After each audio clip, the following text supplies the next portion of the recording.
Hey guys, I'm CinnamonToastKen and welcome back to Sakura Fantasy. In the last episode, we figured out this white-haired girl here in the middle is the Empress, like we didn't already know.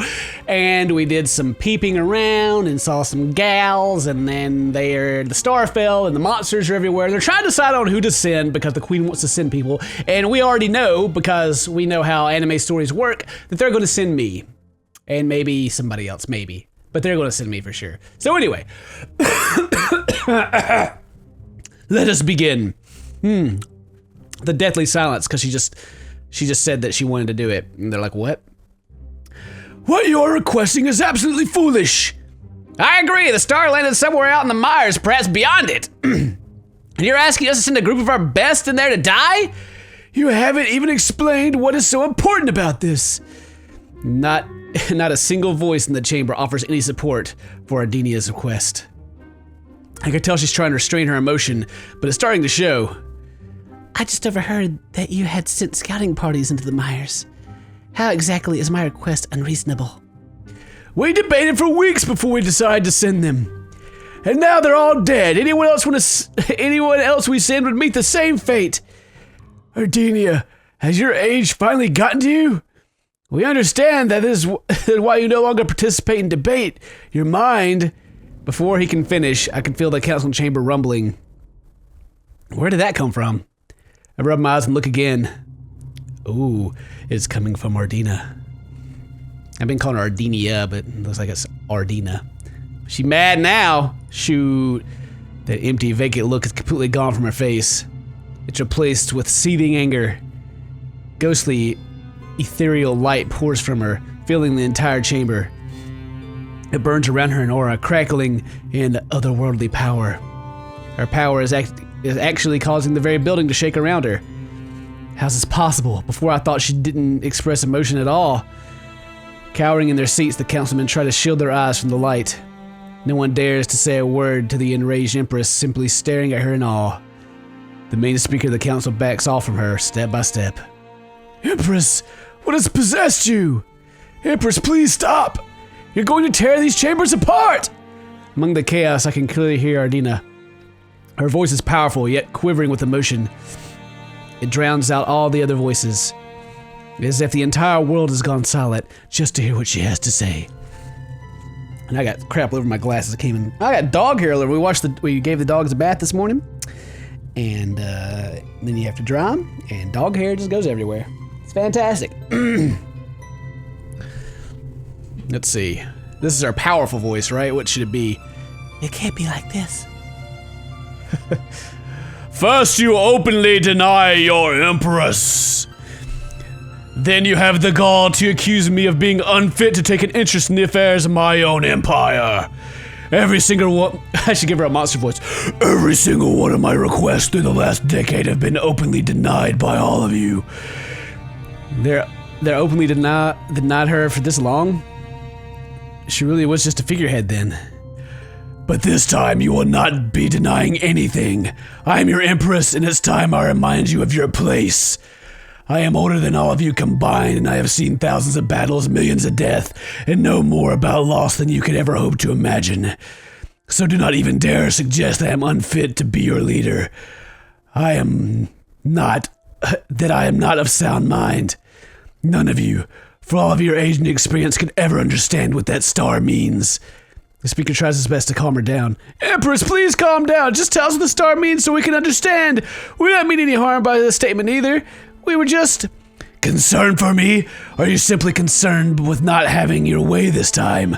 I tire of your sweet lies. I would rather those with more honest tongues speak for a change. So I will make this clear. This is not a request like all those other times. This is a command from your Empress.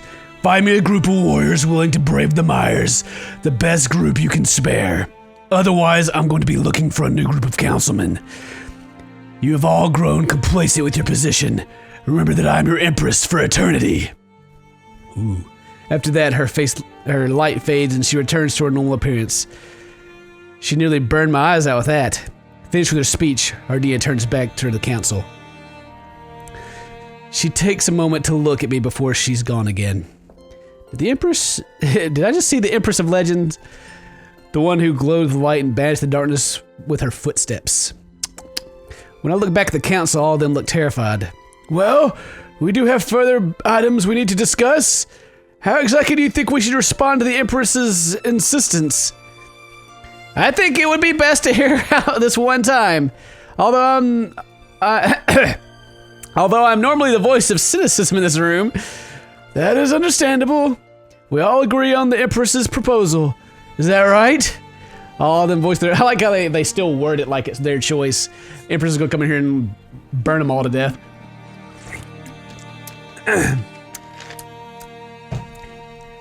Funny little men. Do we have any other outstanding business that we must deal with right now? No one says a thing. I think it would be best to adjourn this meeting for now then. Is everyone in favor? Once again, the decision is agreed upon with no opposition. You didn't see or hear any of this. Understood, guardsman? I can only vacantly nod my head. It's enough to make him go away. Dumbfounded, I just stand there for a moment, taking in what I had just witnessed. My fellow guardsman must be in awe too, because he's not moving either. Dang, I never thought we got kind of the same voice going here. Dang, I never seen that happen before. I guess this is your lucky day. The council chambers will never be this exciting again. Does this really count as lucky?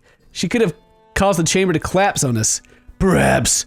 It would have been better to... It would have been better to have that happen, though, rather than listen to these politicians keep talking. I can't help but shake my head at him. Does he really hate being here that much? I've been here a long time, and that's the first time I've seen anything like this. Things are going to change very soon. And it's about time that happened. What's even better is that we're off duty now. I don't know about you, but I'm out of here. Sure enough, he's gone in an instant. I'm too busy taking in...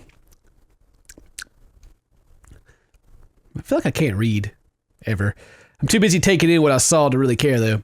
Even though the council has adjourned their meeting for today, I still have guard duty. I better get to patrolling the halls then, so I can go meet the princess. ... It's another moonlit night by the time I'm off duty. The rest of my day was uneventful after what I saw in the council chambers. I'm tired, to say the least. Maybe guard's duty is supposed to be some kind of a twist endurance training. Kira doesn't love her. Ow, ow, ow. I hit my heel on my chair. That's the one thing about this freaking DX racer chair they sent me, or whatever it's called. The freaking things in the ground stab you in the heel if you kick them. Kira does love her unusual training regimens. Stop complaining. Let's relax for a moment. I suppose I could take a moment to relax. It's not like there's anyone watching me. Of course there is. Once again, I hear soft footsteps echoing through the halls. I already know who they belong to. The Empress seems to have stopped to look at me. I'm so sorry. I didn't know you were... She responds with a gentle smile. It's fine. I want to keep her that voice from now on instead of, it's fine. It's way more funny. It's fine. Don't concern yourself with who I am. I don't really think I can do that. I'm only speaking with a legendary figure. I wish to speak to you again.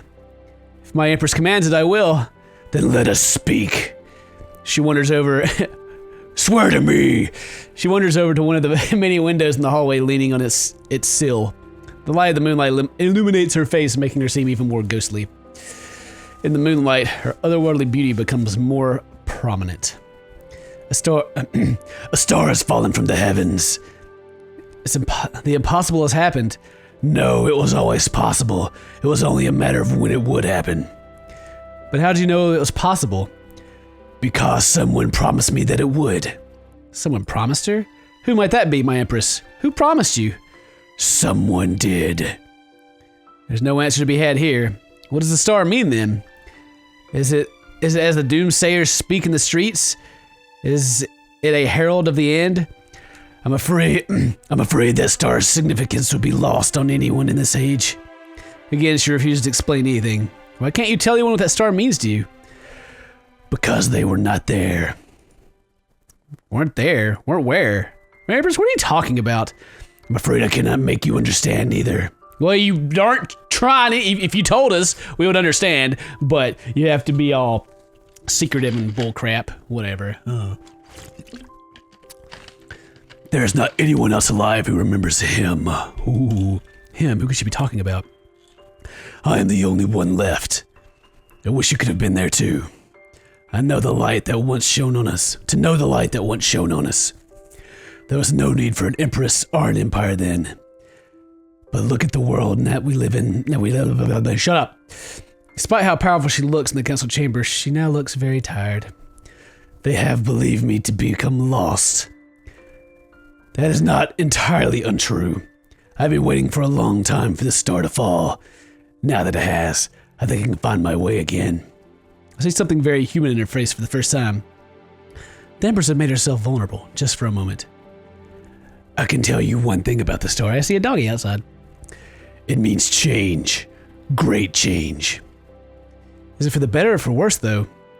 Even I can't predict the future. All I know is that the star means change. There's another doggy. Where are they going out there? You were able to hear my request. It all depends on those warriors now, whoever they may be. She quietly gazes out the window. Something about her just seems lonely. I would seek the star myself, but I'm no fool.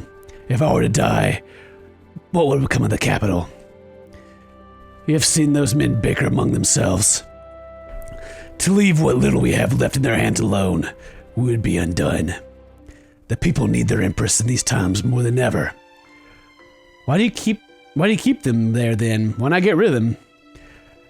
I've thought about it for a long time. Perhaps when I find suitable replacements, I'll go through with it. For now, I'll allow them to stay. They will not deny me this time. Even though they rule this city, I am still the empress. For a moment, she seems to look at the cityscape before her. It is late, guardsmen. Return to your barracks. I hope that we may meet again sometime. I'm not sure if I hope to meet her again. Something tells me that I will, though. Back at the training grounds today, I'm on guard duty, thank Creator. After all of the chambers and played about hitting wooden dummies again. Wooden dummies. In fact, it's nice to be able to hit something after listening to this councilman for so long. Unfortunately, Kira motions for us to cease training. First thing I get back, and here it is. There's already going to be interruptions. I forgot her voice, actually. She had the high-pitched voice, right? Novices, I require your attention. The Empress herself is visiting our training grounds. Pay your utmost respect. Ardina's visiting us right now? No one knows her reasons for visiting today, but I can take a guess. After what I saw in the council chamber, I know it could be for no reason other than recruiting. Ardina looks much the same as she did when she last visited. She's wearing her emotionless mask. She takes a moment to wait for the rest of the novices in the barracks to assemble themselves. My novices, my knights, I've come before you with a request. Despite her lack of emotion, her words still sound inspirational. Not a single person looks away. They're waiting on her every word. All of you know that star fell from the sky a week ago. Everyone has discussed what the star means, but its meaning will only become apparent when we see it for ourselves. There's going to be an expedition to reach the star, traveling through the mires into the desolate lands beyond. Will any of you volunteer for this? It will be a journey filled with peril, so I understand if you refuse. But your Empress needs brave volunteers. Will you not help her in her time of need? Most of the officers look away. I can't blame them. What she's asking is practically suicide. It's one thing to be on the walls and just defending. It's another. We need someone. We need someone to go out there and fight the Titans. Kira also looks shocked. She wasn't expecting something like this. My Empress, surely you asked too much of these novices. They are not ready for battle yet. Can you not come later? I'm afraid this can't wait, Kira. I also reaffirm that this is only for volunteers. I will force no one. Sure, there's one among you who will go forward to seek the star. Rebecca eyes survey the entire crowd before her. I was about to step forward, but I feel a hand on my shoulder. It's Gwen holding me back. Don't go near the mires. You won't come back alive. Never before have her words sounded as grave as they do now. Relenting, I step back into the crowd. I think the Empress notices me when I do. Dun dun dun! We're gonna pause the game right here. Thank you very much for watching, guys. Today's your birthday. Happy birthday! And I'll really hope to see you guys next time. Until then, stay toasty, my friends.